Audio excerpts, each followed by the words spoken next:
देखना, ये कुरान शरीफ, हम फिर कुरान शरीफ पर आगे ये देखिएगा, ये कुरान शरीफ हम फिर देख रहे हैं किताब, ये वही है कुरान शरीफ। अब यहां आगे हम सूरत फुरकानी 25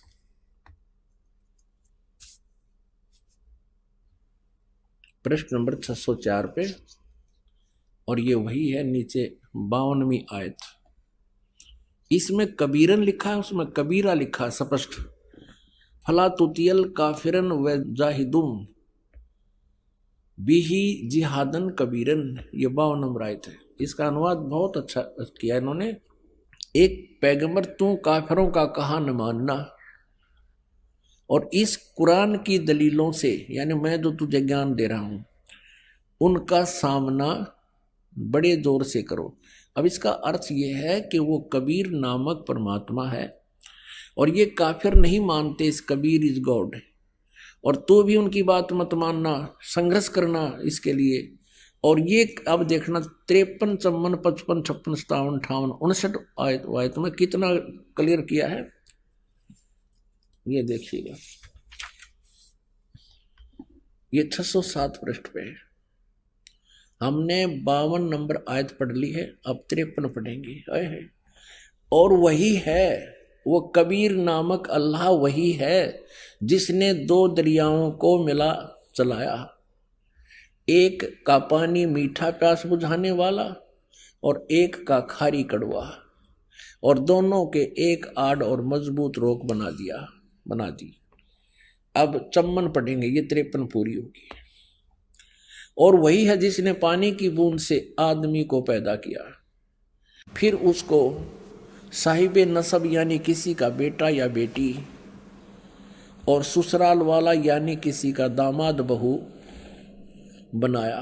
और तुम्हारा परवरदिगार, यानी देखो स्पष्ट कर रहा है, कुरान शरीफ के ज्ञान देने वाला अल्लाह हजरत मोहम्मद को कह रहा है कि वह तुम्हारा परवरदिगार हर चीज के करने में शक्तिमान है, सतगुरु जो चाहे सो कर ही, 14 कोट दूत जमडर ही। और काफिर अल्लाह के सिवा ऐसों को पूजते हैं जो न उनको नफा पहुंचा सकते हैं और न उनको नुकसान, यानी अन्य देवताओं को पूजते हैं, वो उनको ना लाभ दे सकते ना हानि दे सकते, वो काफिर हैं। और काफिर तो अपने परवरदिगार से पीठ दिए हुए हैं, मुंह मोड़े हैं। अब 55 पढ़ ली, अब 56।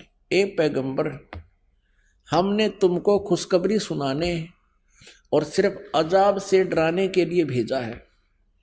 अब 57 में, इन लोगों से कहो कि मैं तुमसे इस अल्लाह के हुक्म पर कुछ मजदूरी नहीं मांगता, हाँ जो चाहे अपने परवरदिगार तक पहुंचने की राह इख्तियार कर ले। अब 58 नंबर आयत में, ए पैगंबर, उस जिंदा चैतन्य पर, चैतन्य अर्थ कर दिया, उस जिंदा पर भरोसा रखो, क्योंकि कबीर परमेश्वर जी हजरत मोहम्मद जी को जिंदा महात्मा के रूप में मिले थे। उस जिंदा पर भरोसा रखो जो कभी मरने वाला नहीं है, वो अविनाशी है। और तारीफ के साथ उसकी पाकी यानी पवित्रता बयान करते रहो, उसकी महिमा का गुणगान करते रहो, और अपने बंदों के गुनाहों से वह काफी खबरदार है। अब देखो, इन्होंने ये 58 नंबर आयत है, यहां देखिएगा, इन्होंने ये खबीरा लिख दिया, खबीरा। इसको कबीरा कहो, खबीरा कहो, अकबर कहो, एक ही अर्थ बनता है। इसमें लिखा है कि वो कबीर नामक परमात्मा इबादत ही कबीरा है। इबादत माने पूजा, इबादत ही माने पूजा के योग्य, वो कबीरा है, वो कबीर नामक परमात्मा। इसको खबीर कहो, कबीर कहो। इबादत ही माने इबादत माने पूजा, इबादत ही माने पूजा के योग्य, वो कबीर परमात्मा है। ये 58 नंबर आयत है। आगे देखो, इसका इन्होंने अर्थ जो किया वो पढ़ेंगे कि ए पैगंबर, उस जिंदा पर भरोसा रखो जो जिंदा महात्मा के रूप में तुम्हें मिला था। रखो, जो कभी मरने वाला नहीं है वो वास्तव में अविनाशी है, और तारीफ के साथ उसकी पाकी बयान करते रहो, और अपने बंदों के गुनाहों से, यानी अपने भक्तों के पाप का वो नाश कर देता है। यहां इन्होंने इस कबीर का अर्थ काफी कर दिया। काफी, बड़ा कहो, बहुत कहो, घना कहो, बड़ा कहो, खबरदार है यानी जानता है, वो नाश कर देता है। और इस 59 में 59 में तो कमाल कर दिया। और ये कबीर नामक अल्लाह वही है जिसने आसमानों और जमीन और जो कुछ उनके बीच में है सबको 6 दिन में पैदा किया, फिर तख्त पर जा बिराजा। ओए, वही पवित्र बाइबल कह रहा है कि 6 दिन में सृष्टि रची, 7वें दिन विश्राम किया। और यही पवित्र कुरान शरीफ कह रही है कि जिसने आसमान और जमीन के और जो कुछ उनके बीच में था है सबको 6 दिन में वो पैदा किया और फिर तख्त पर जा बिराजा। वो अल्लाह बड़ा, ये लिखना है वो अल्लाह कबीर। 59 में देखिएगा, यहां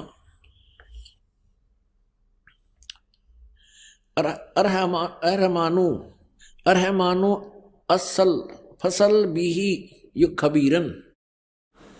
अब इस खबीरन का अर्थ भी उन्होंने बड़ा कर दिया। वो अल्लाह बड़ा, वो अल्लाह कबीर, यह लिखना चाहिए वो अल्लाह कबीर है। ये देखिए, हम यहां आते हैं 59 पे, जिसने आसमान और जमीन और जो कुछ भी उनके बीच में है सबको 6 दिन में पैदा किया, फिर तख्त पर जा बिराजा। वो अल्लाह कबीर, अल्लाह कबीर लिखना था, वो अल्लाह कबीर है। वो इन्होंने अल्लाह बड़ा कर दिया, वो अल्लाह अकबर है। ये कहते हैं वो अल्लाह अकबर है, वो कबीर बड़ा है, रहमान है, दयालु है। तो उसकी खबर अब यहां स्पष्ट हो गया। पवित्र कुरान शरीफ के ज्ञान देने वाला अल्लाह, जो मुसलमान धर्म जिसको अपना अल्लाह मानते हैं, और पैगंबर हजरत मोहम्मद भी उसको अपना अल्लाह मानते हैं, वो कह रहे हैं कि उस कबीर नामक परमात्मा का जिसने 6 दिन में सृष्टि की, तख्त पर जा बिराजा, तो उसकी खबर किसी बाखबर तत्वदर्शी संत से, इल्म वाले से पूछ देखो। पवित्र कुरान शरीफ का ज्ञान दाता अल्लाह भी उस परमात्मा के ज्ञान से अपरिचित है। इति सिद्धम। पुण्यात्माओं, इन दोनों धर्मों के, ईसाई धर्म और मुसलमान धर्म के पवित्र सदग्रंथों ने रल मिलकर ये स्पष्ट कर दिया कि वो परमात्मा सशरीर है, नर आकार है, सशरीर है, और उसका नाम कबीर है, वो साकार है। तो निराकार बेचून कैसे हुआ प्रभु? ये लोक वेदता दंत कथा थी, शास्त्रों को ना समझकर मनमुखी ये ज्ञान हम प्रचलित कर चुके थे और इस पर आश्रित थे। अब हम आते हैं पवित्र हिंदू धर्म के सदग्रंथों पर। पवित्र हिंदू धर्म के सदग्रंथ माने जाते हैं पवित्र 4 वेद और पवित्र श्रीमद् भगवत गीता, पवित्र 18 पुराण। इनमें सबसे श्रेष्ठ पवित्र वेद और पवित्र गीता जी को ही माना जाता है। बाकी जो ज्ञान है पवित्र पुराणों का, ये ज्ञान रला मिला है। कहीं पर तो ब्रह्म ने बोला है और कहीं पर किसी ऋषि का अपना अनुभव पुराणों में लिखा हुआ है, उसका अपना भी विधान है। तो ऐसे जो पवित्र वेदों का ज्ञान है वो पूर्ण परमात्मा ने इस ब्रह्म को दिया था, इसके अंतःकरण में फीड कर दिया। वो प्योर, वो कति प्योर है, बिल्कुल स्पष्ट ज्ञान है। श्रीमद् भगवत गीता जी के अंदर गीता ज्ञान दाता है तो वही, लेकिन इसने इसमें अपना कुछ मत अड़ा दिया है, लेकिन वेदों वाला ज्ञान भी उसमें समावेश किया है। तो हमने अपने पवित्र वेदों में देखना है कि परमात्मा कैसा है। और आज तक जितने भी ऋषि महर्षि हुए हैं सभी वो यही कहते हैं कि हम वेदों के जानकार हैं, हमने वेदों को पढ़ा है, और वेदों में परमात्मा निराकार लिखा है, जबकि वेदों में परमात्मा साकार लिखा है, मनुष्य सदृश लिखा है, नर आकार लिखा है, मनुष्य के तुल्य लिखा है, और उसको सहशरीर बताया है। अब आपके समक्ष करते हैं कुछ विचार। पुण्यात्माओं, अभी तक हमारे कोई ऋषि, नकली ऋषि, महर्षि, मंडलेश्वरों ने मूर्ख बना रखा था। ये केवल संस्कृत भाषा को अवश्य जानते थे, पर आध्यात्मिक ज्ञान से ये पूर्ण रूप से अपरिचित थे। और कारण क्या रहा कि हम मूर्ख क्यों बने रहे? क्योंकि हम संस्कृत भाषा से अपरिचित रहे। हमारे पूर्वज वो अशिक्षित थे, और शिक्षा के ग्रहण करने का अधिकार केवल एक ही वर्ग को था, एक वर्ण को था, ब्राह्मण वर्ण को। अब उन्होंने जैसा भी ज्ञान समझा, वेदों को पढ़ा, और उन्होंने वैसा ही अपना अनुभव साथ मिलाकर हमारे पूर्वजों को बता दिया, और उन्होंने फाइनल मान लिया कि परमात्मा निराकार है। और इन ब्राह्मणों का यह समझ में आया नहीं। इन पंडित ऋषियों को वेद वो समझ नहीं सके। क्यों नहीं समझ के? क्योंकि उनको वो तत्वदर्शी संत नहीं मिला जो गीता जी अध्याय नंबर 4 के श्लोक नंबर 34 में जिससे ज्ञान जानने को कहा गया है कि उस परमात्मा का ज्ञान वो बता सकता है। ऐसे ही पवित्र यजुर्वेद अध्याय नंबर 40 के श्लोक नंबर 10 से लेकर 13 तक ये स्पष्ट किया है कि कोई तो परमात्मा को संभवत बोलता है, यानी जन्म लेने वाला कहता, उत्पन्न होने वाला मानता है, साकार कृष्ण और राम जैसे रूप में, उदाहरण के लिए। और कोई उसको निराकार बताता है कि वो जन्म लेता ही नहीं।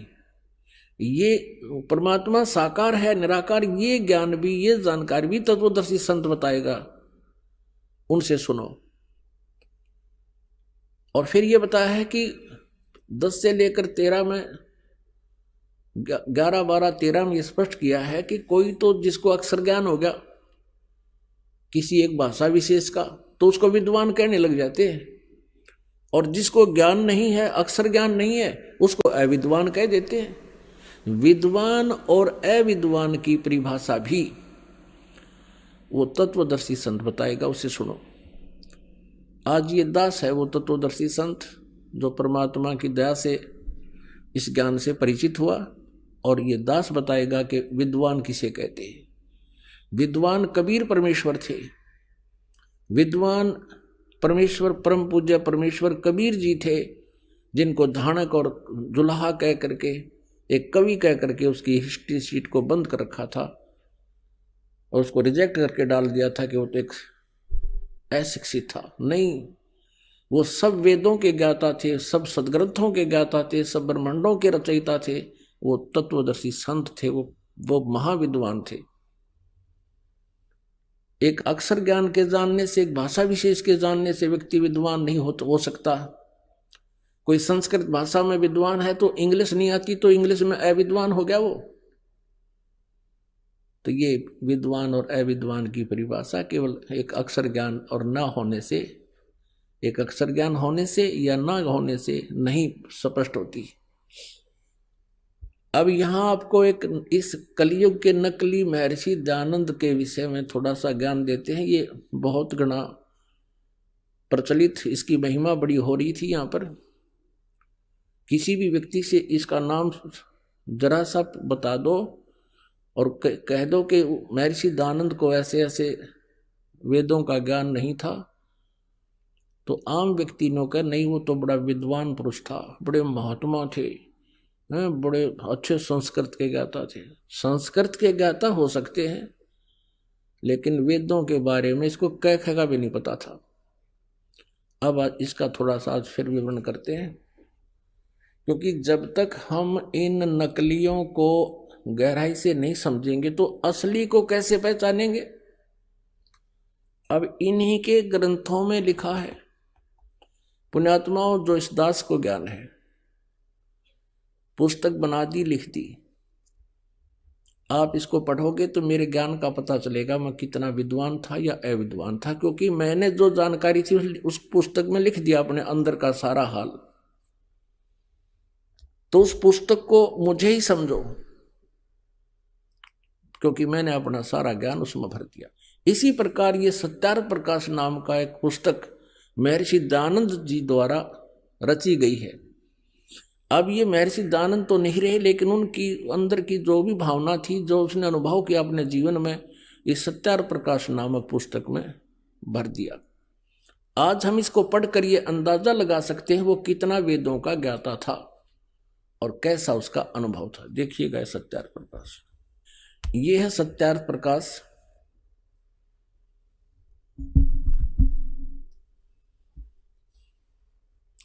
और ये है महर्षि दयानंद। अब देखो इनके इस चित्र को देख कर आदमी कटका मर जाए इसके ऊपर है। अब बड़ा विद्वान था, ओहो बड़ी साधना करता होगा। और अब इसके ज्ञान को दिखाएंगे आपको। ये कहाँ से छपा है? ये है सत्यार्थ प्रकाश है। इसके विषय में क्या लिखा है कि वेद आदि विविध सद शास्त्र प्रमाण ही संवंत है, यानी वेद आदि विविध सद शास्त्रों के प्रमाणों के साथ इसकी रचना की गई है। किसने की है? श्रीमद् परमहंस परिव्राजक आचार्य महर्षि दयानंद के आगे इतनी लंबी फीत, और फिर महर्षि दयानंद, और फिर सरस्वती और स्वामी विरचित है।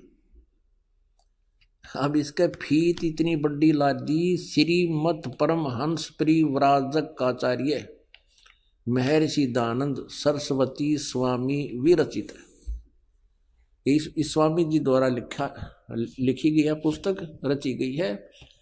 और प्रकाशक हैं वैदिक यति मंडल दयानंद मठ दीनानगर पंजाब से। और ये छपी कहाँ से है? ये छपी कहाँ है? आचार्य प्रिंटिंग प्रेस, दयानंद मठ गोहाना मार्ग रोहतक, यहाँ से छपी है। अब इसमें आपको 7वें समोल्लास में ले चलते हैं। ये है सप्तम समोल्लास यानी 7वां समोल्लास, सत्यार्थ प्रकाश है, पृष्ठ 154 पे। इस प्रकाशन के 154 पृष्ठ पर किसी ने प्रश्न किया कि प्रश्न ईश्वर साकार है व निराकार? उत्तर स्वामी दयानंद जी का के निराकार है। और 155 पृष्ठ पर स्वयं ही ये स्वीकार कर रहे हैं, साकार भी बता रहे हैं इसको। और किसी ने प्रश्न किया स्वामी दयानंद जी से, परमेश्वर की स्तुति प्रार्थना और उपासना करनी चाहिए व नहीं? स्वामी दयानंद जी कहते हैं करनी चाहिए। तो प्रश्नकर्ता कहता क्या स्तुति आदि करने से ईश्वर अपना नियम छोड़ स्तुति प्रार्थना करने वाले का पाप छुड़वा देगा? यानी कोई साधना भक्ति करेगा भगवान की, क्या उसका पाप नाश कर देगा? स्वामी जी कहते कि नहीं, साधना उपासना से पाप नाश नहीं होता। अब प्रश्नकर्ता कहता कि फिर स्तुति प्रार्थना करने की आवश्यकता क्या, जो भगवान पाप पर नाश नहीं कर सकता? जब क्योंकि पाप कर्म से दुख होता है, और दुख निवारण भगवान कर नहीं सकता क्योंकि पाप नाश नहीं कर सकता, तो भगवान की भक्ति की क्या आवश्यकता है? अब स्वामी जी इसका उत्तर देते हैं उनके करने का फल अन्य ही है। प्रश्नकर्ता कहता वो क्या फल है फिर? स्वामी दयानंद जी का उत्तर देखियो, स्तुति से ईश्वर में प्रीति, उसके गुण कर्म स्वभाव से अपने गुण कर्म स्वभाव का सुधरना, प्रार्थना से निरअभिमानता, उत्साह और सहाय का मिलना, उपासना से परब्रह्म से मेल और उसका साक्षात्कार होना। हर एक साक्षात्कार निराकार का कैसे होगा, और मेल उस निराकार से मेल कैसे हो जाएगा? या स्वयं कह रहे हैं उसका साक्षात्कार हो जाता है उपासना से, और पाप कटते नहीं। अपने आत्माओं, ये ऐसे महर्षि थे, इनको ये नहीं मालूम तुम 154 पृष्ठ पर निराकार बता रहा है, 155 पृष्ठ पर कह रहा है परमात्मा परब्रह्म से मेल हो जा और उसका साक्षात्कार हो सकता है। फिर साक्षात्कार निराकार का कैसे होगा? तत्व ज्ञानहीन प्राणी ऐसी उआ बाई ही बकते हैं। जिनका कोई आधार ना हो। अपने आत्माओं, जैसे एक इसमें ये प्रश्न ये भी आया है कि परमात्मा पाप नाश नहीं करता, साधना भक्ति करने वाले के पाप नाश नहीं करता, पाप अक्षमा नहीं करता। और फिर प्रश्नकर्ता ने पूछा कि फिर भक्ति किस लिए करें? स्वामी जी कहते हैं उससे और लाभ हो जाता है। वो क्या लाभ होता है कि पाप तो नाश होता नहीं भक्ति से, परमात्मा की साधना से पाप नाश नहीं होता, वो परमात्मा को प्राप्त कर लेता है, उसके दर्शन कर लेता है।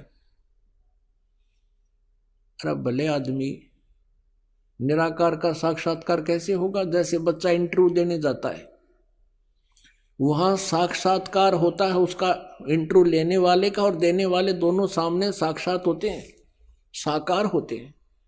तो ऐसे ही परमात्मा का साक्षात्कार करना भी उसको साक्षी, उसको सामने स्पष्ट देखना होता है, और निराकार दिखाई दे नहीं सकता। अब थोड़ा सा एक प्रसंग और बीच में आ गया कि परमात्मा अपने भक्तों के पाप नाश करता है वा नहीं।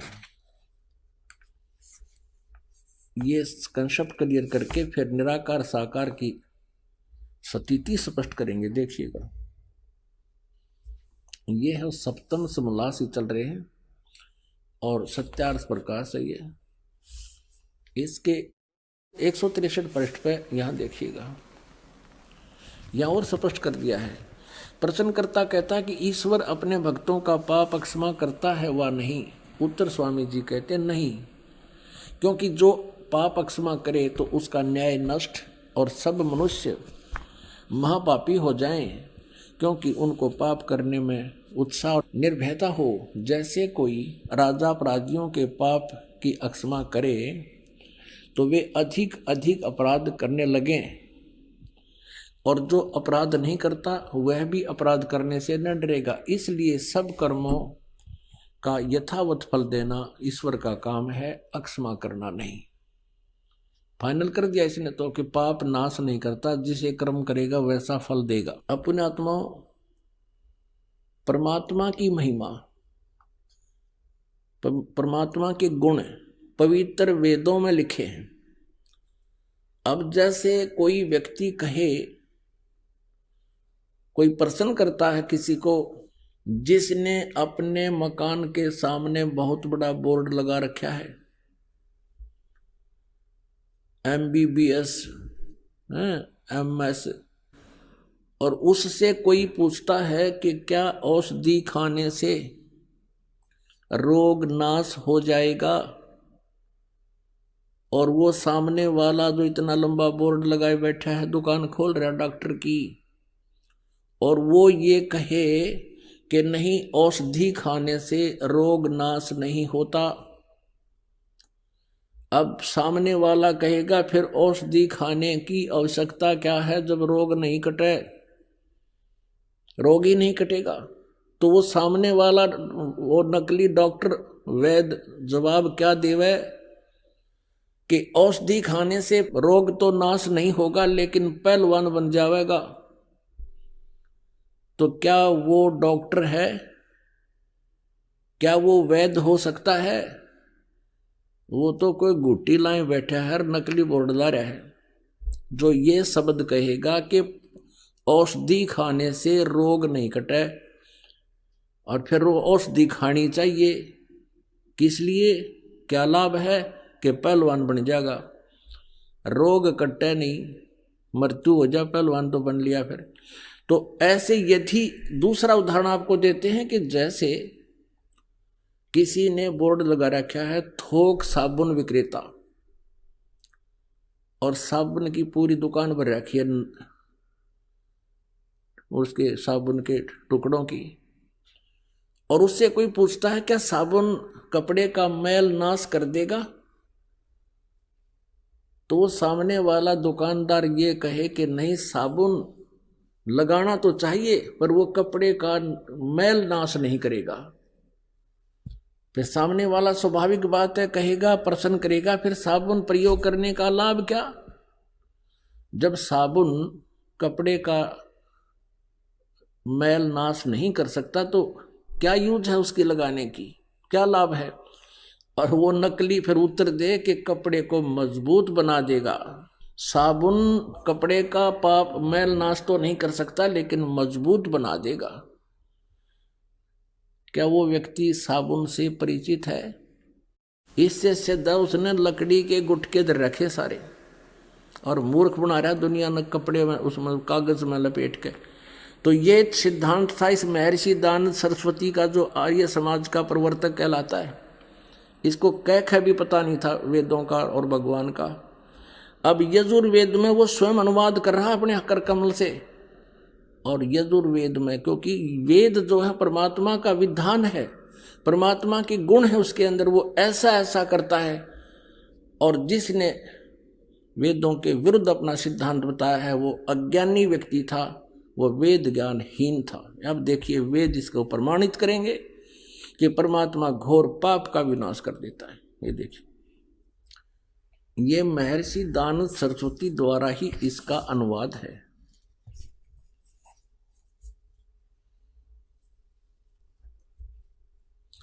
प्रकाशक हैं सार्वदेशिक आर्य प्रतिनिधि सभा 2/5 महर्षि दानंद भवन, रामलीला मैदान, नई दिल्ली से। यजुर्वेद आर्य भाषा भाष्य संपूर्ण 40 अध्याय महर्षि दानंद सरस्वती कृत यानी दानंद जी के द्वारा इनका अनुवाद है। मुद्रक के Prince offset printers 1510 Pataudi house, Daryaganj, नई दिल्ली से। अब देखिएगा यजुर्वेद के 8वें अध्याय का 13वां मंत्र स्पष्ट करेगा। ये 8वां अध्याय और 241 पृष्ठ पे 8वें अध्याय का 13वां श्लोक। इसमें क्या लिखा है कि देव कर्तस्य एनस्य अवजनमसि, मनुष्य कर्तस्य एनस्य अवजनमसि, पितृ कर्तस्य एनस्य अवजनमसि, आत्म कर्तस्य एनस्य अवजनमसि। एनस्य एनस्य घोर, एनस्य एनस्य माने अपराध के अपराध यानी घोर पाप के भी अवजनम। अब आपको इसका यहां दिखाते हैं 242 पृष्ठ पर इन्हीं का अनुवाद किया हुआ। ये 242 पृष्ठ पे, हे सबके उपकार करने वाले मित्र आप। अब यहां इसने मित्र शब्द प्रयोग कर लिया, यहां परमेश्वर ना लिखा, क्योंकि इसको पता था वेदों को पढ़ने वाला मुझ पर पूरा विश्वास करेगा। और मैंने यहाँ लिख दिया मित्र, तो वो ये समझेगा कि मित्र के बारे में लिखा है, भगवान के बारे में नहीं, इसलिए इसको पढ़ पढ़ा कर आगे चल पड़ेगा। आप दान देने वाले के अपराध के, अवजनम एनस्य माने अपराध के, अवजनम माने विनाश करने वाले, असी माने हो। मनुष्य कर्तस्य साधारण मनुष्यों के किए हुए, एनस्य माने अपराध के, अवजनम माने विनाश करने वाले हो। पितर करते से पिता के किए हुए, एनस्य माने अपराध, यह अपराध ही लिखना चाहिए था, विरोधासन लिखा है। अच्छी प्रकार हरने वाले हो, नाश करने वाले हो। अपने किए हुए, एनस्य माने पाप के, एनस्य कहो, एनस्य का अर्थ पाप कहो, एनस्य माने अपराध कहो। एनस्य माने अपराध या पाप एक ही अर्थ होता है। एनस्य माने पाप के दूर करने वाले, अवजनम माने नाश करने वाले, अवजनम विनाश करने वाले हो, अवजनम माने विनाश करने वाले हो। एनस्य एनस्य अधर्म के अधर्म यानी घोर पाप के भी, अवजनम माने नाश करने वाले हो। अब जानता हुआ मैं जो कुछ भी अधर्म आचरण किया करता हूं या करूं, अनजान में जो कुछ भी किया करता हूं या करूं, उस सब एनस्य माने अपराध के, पाप के, दुष्ट आचरण के नहीं, पाप के आप अवजनम माने नाश करने वाले हो। अब यहां मित्र शब्द लिख दिया इसने, यहाँ परमात्मा ने लिखा जीव को मूर्ख बनाने के लिए। अब देखो इन्हीं के शब्दों में, अब इसी महर्षि दानंद जी ने सत्यार्थ प्रकाश के प्रथम समोल्लास में भगवान के नामों की महिमा की व्याख्या की है, विवरण दिया है। उसी में आपको दिखाते हैं मित्र माने परमात्मा होता है। ये देखिए इन्हीं के शब्दों में, यह प्रथम समोल्लास है और पृष्ठ नंबर 18 पर, सत्यार्थ प्रकाश पृष्ठ नंबर 18 पर। यहां देखिए इन्हीं के विचारों में महर्षि दयानंद जी लिख रहे हैं, जो सबसे स्नेह करे, सबको प्रीति करने योग्य है, वह परमेश्वर सबका सच्चा मित्र है। इससे परमेश्वर का नाम मित्र है। तो जहां इसने मित्र शब्द लिखा है वहां हम लिखेंगे हे परमेश्वर आप। बस सीधी सी बात। अब मित्र मान इसने यहां लिख दिया हे सबके उपकार करने वाले मित्र आप। यजुर्वेद के 8वें अध्याय के 13वें मंत्र में अनुवाद में गड़बड़ करने की चेष्टा की कि पढ़ने वाला यूं सोचेगा कि ये तो मित्र के बारे में लिखा है, भगवान के बारे में नहीं। ऐसा ही हमारे साथ, जैसे हमारा और इस आर्य समाज के आचार्यों का सन 2004 से वाद विवाद चल रहा था। समाचार पत्रों में विज्ञापन के माध्यम से हम लिखते थे, वो भी उत्तर देते थे। जहां इस दास ने ये लिखा था कि महर्षि दयानंद को वेदों का बिल्कुल ज्ञान नहीं था, ये कहता है कि पाप नाश नहीं कर सकते। इस 7वें समोल्लास में लिखा है भगवान की साधना से पाप नाश नहीं हो सकते। जबकि यजुर्वेद अध्याय नंबर 8 के श्लोक नंबर 13 में स्पष्ट लिखा है कि भगवान घोर पाप का भी नाश कर देता है। तो उन्होंने उत्तर दिया था कि रामपाल झूठ बोल रहा है। यजुर्वेद अध्याय नंबर 8 के श्लोक नंबर 13 के अनुवाद में महर्षि दयानंद ने मित्र के बारे में लिखा है, परमेश्वर के बारे में नहीं। यानी जनता को मूर्ख बनाना उनका उद्देश्य था, लेकिन वो भूल गए कि अब आज से 150 वर्ष पहले वाला भारत नहीं है। अब हम स्वयं शिक्षित हैं, परमात्मा ने दया बख्शी है। प्रत्येक भारतवासी आज अक्सर ज्ञान युक्त है और इनसे जिसा भी अनुवाद बना इन्होंने अनुवाद किया है, और इनसे नहीं अनुवाद हुआ वो ये दास करेगा और बता रहा है, क्योंकि सूक्ष्म वेद में वो पहले ही लिखा परमात्मा की वाणी में। अब देखो यही यजुर्वेद 8वें अध्याय का 13वां श्लोक,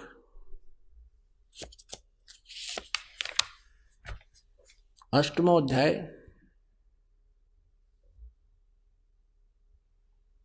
और ये हमने पढ़ा 13वां श्लोक मंत्र। इसके यहां पर यह अनुवाद किया स्वामी जी ने, तो यहां लिख दिया हे सबके उपकार करने वाले मित्र आप। हम यहां लिखेंगे हे सबके उपकार करने वाले परमेश्वर आप। दान देने वाले के, एन से माने अपराध मानी यानी पाप के विनाश करने वाले हो। साधारण मनुष्यों के किए हुए अपराध के विनाश करने वाले हो। पिता के किए हुए अनैसे माने अपराध के नाश करने वाले हो। अपने किए हुए पाप के दूर करने वाले यानी नाश करने वाले हो।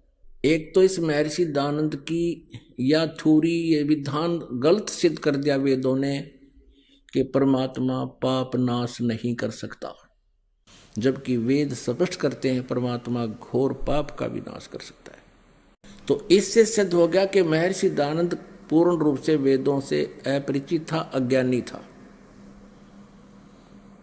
अब प्रसंग चल रहा है कि परमात्मा साकार है व निराकार।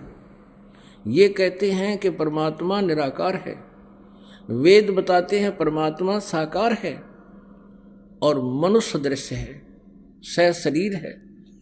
अब देखिएगा ऋग्वेद मंडल नंबर 1 महर्षि दयानंद जी द्वारा अनुवादित है।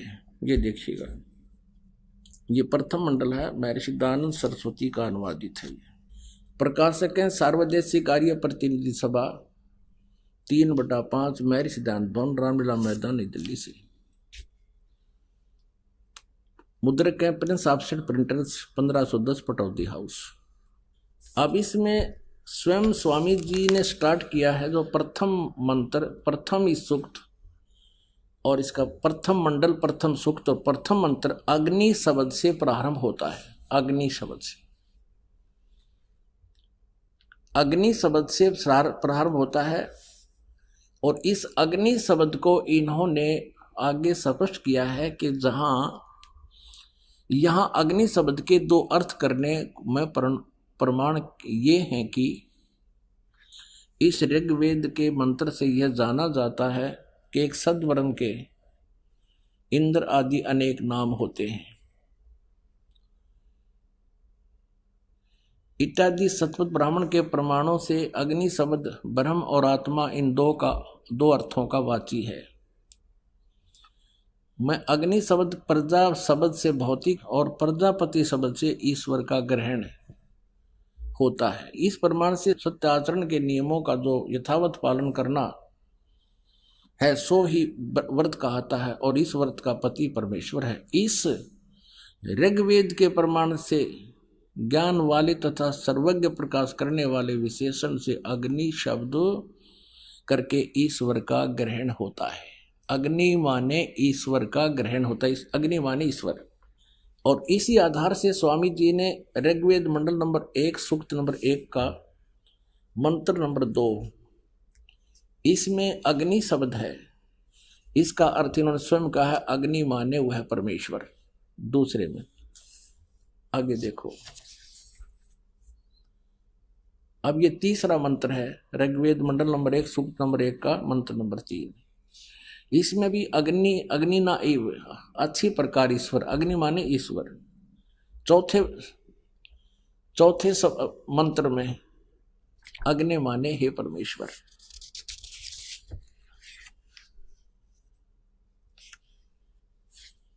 और 5वें में अग्नि शब्द नहीं है, छठे में देखिएगा, छठे में अग्नि माने हे परमेश्वर।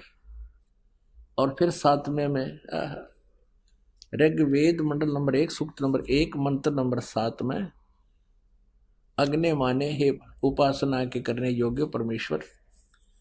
अब 8 में अग्नि शब्द नहीं है, 9 में अग्नि माने ज्ञान स्वरूप परमेश्वर। अब पुण्यात्मा, अब स्वामी दानंद जी खुद अग्नि माने अग्नि या अग्नि का अर्थ कर रहे हैं कि अग्नि माने वेदों में जहां भी ये है वो परमेश्वर का ग्रहण होता है। और सत्यार्थ प्रकाश में भी भगवान के नाम को प्रमाणित करने के लिए इन्होंने अग्नि माने परमेश्वर ही शब्द का किया है। अब फिर दानंद जी के सत्यार्थ प्रकाश में भी देखते हैं अग्नि माने ये क्या बताना चाहते हैं। देखिएगा, ये सत्यार्थ प्रकाश है और ये कहाँ से छपा है ये आपको बताया था, वैदिक कीर्ति मंडल, ये इसका प्रकाशक है मुद्रक आचार्य प्रिंटिंग प्रेस, दानंद मठ गोहाना मार्ग, रोहतक से। इसके पृष्ठ नंबर 16 पर देखिएगा, सत्यार्थ प्रकाश। ओम और अग्नि आदि नामों के मुख्य अर्थ से परमेश्वर का ग्रहण होता है। ओम और अग्नि आदि नामों का अर्थ, मुख्य अर्थ से परमेश्वर का ग्रहण होता है। यानी अग्नि माने जहां भी हो परमेश्वर समझना चाहिए मुख्य तौर पर। अब 17 पे है, पृष्ठ नंबर 17 पे प्रथम समोल्लास में, जो ज्ञान स्वरूप सर्वज्ञ जानने, प्राप्ति होने और पूजा करने योग्य है, इससे परमेश्वर का नाम अग्नि है। वाह! इस महर्षि दानंद जी ने केवल 1.5 वेद का अनुवाद किया, उसके बाद इनकी मृत्यु होगी। उसके बाद शेष जो 2.5 वेद थे वो इन्हीं के द्वारा दी गई इंस्ट्रक्शन के आधार से, हिदायतों के आधार से अन्य आचार्यों ने अनुवाद किया है। देखिएगा, उनमें से एक सामवेद अनुवाद किया गया। ये यजुर्वेद और सामवेद इकट्ठा ही जल्द किया गया है। अनुवाद करता इसमें भिन्न भिन्न है। हम सामवेद का अनुवाद करता देखते हैं।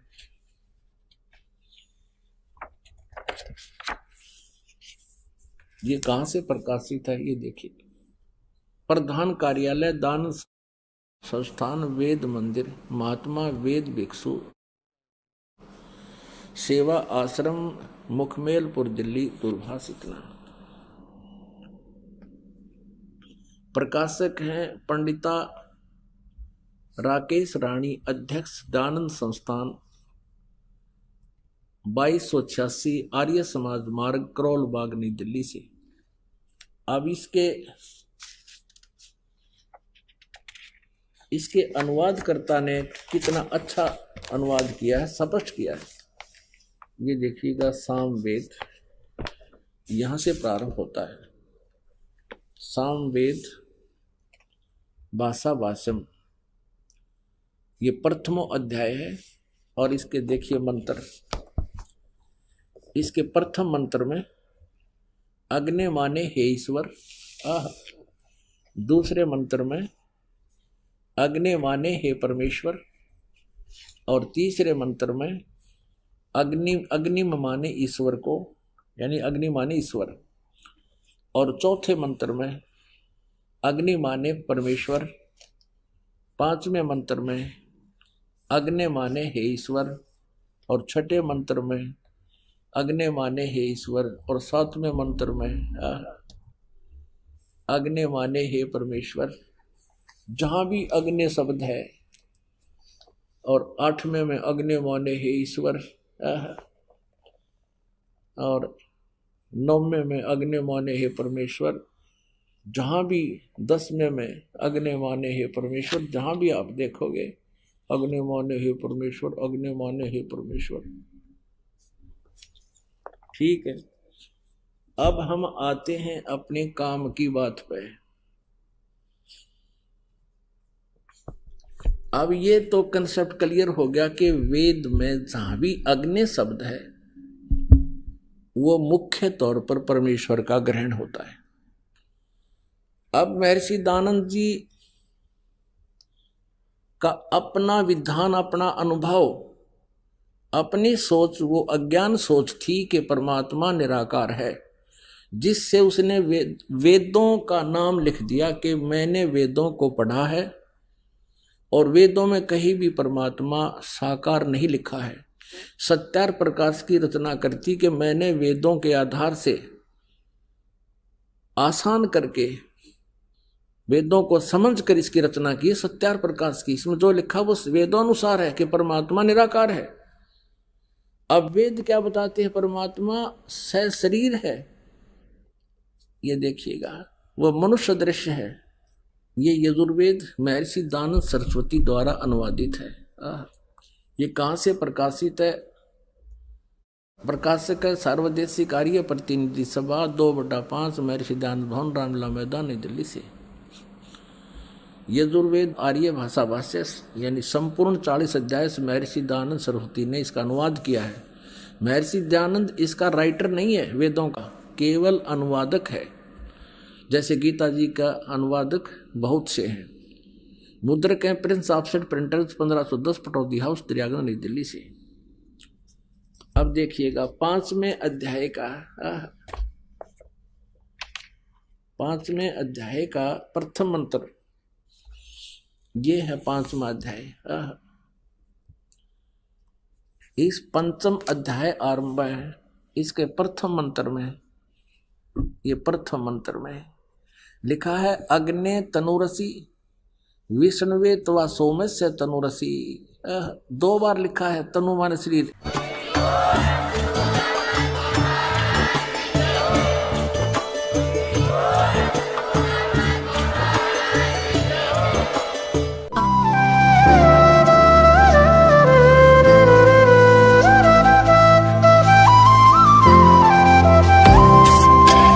सत सही।